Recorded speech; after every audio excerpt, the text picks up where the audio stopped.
Guys, আমার হাতে আছে বাংলাদেশের 50 টাকা একটা নতুন নোট আর 20 টাকা একটা নতুন নোট, আর অন্য হাতে আছে বাংলাদেশের পুরাতন 50 টাকা এবং 20 টাকার নোট।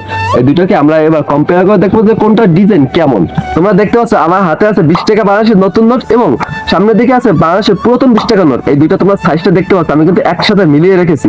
এইটা কিন্তু বাংলাদেশের 20 টাকার নোটটা কিন্তু অবশ্যই একটু বড় সাইজের দিক থেকে, মানে পাশের দিক থেকে কিন্তু বড়, চওড়ার দিক থেকে আর লম্বার দিক থেকে অবশ্যই 100টার মতো বড়। আমাদের বাংলাদেশের নতুন যে 20 টাকা নোটটা আছে, এই নোটটার সামনের দিকে আছে কান্তজি মন্দিরের একটা ছবি আর পিছনে আছে বৌদ্ধবিহারের একটা ছবি। আর যে 20 টাকা নোটটা আছে সামনের দিকে দেখতে পাচ্ছ তোমরা বঙ্গবন্ধুর ছবি, আর পিছনের দিকে আছে যে আমাদের সবার প্রিয় ৬০ গম্বুজ মসজিদ, এটা কিন্তু বরিশালে অবস্থিত। এবার আমরা 50 টাকা নোটের ডিজাইনটা মিলিয়ে দেখি।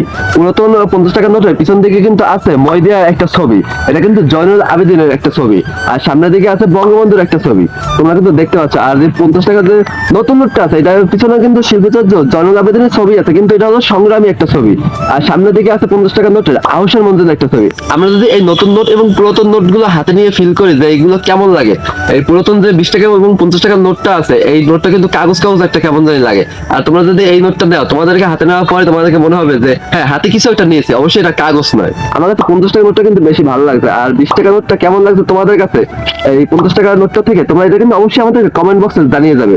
আর আজকে ভিডিওটা যদি তোমাদের কাছে ভালো লেগে থাকে তাহলে ভিডিওতে একটা লাইক করে দিয়ে চ্যানেলটাকে অবশ্যই সাবস্ক্রাইব করে দেবে।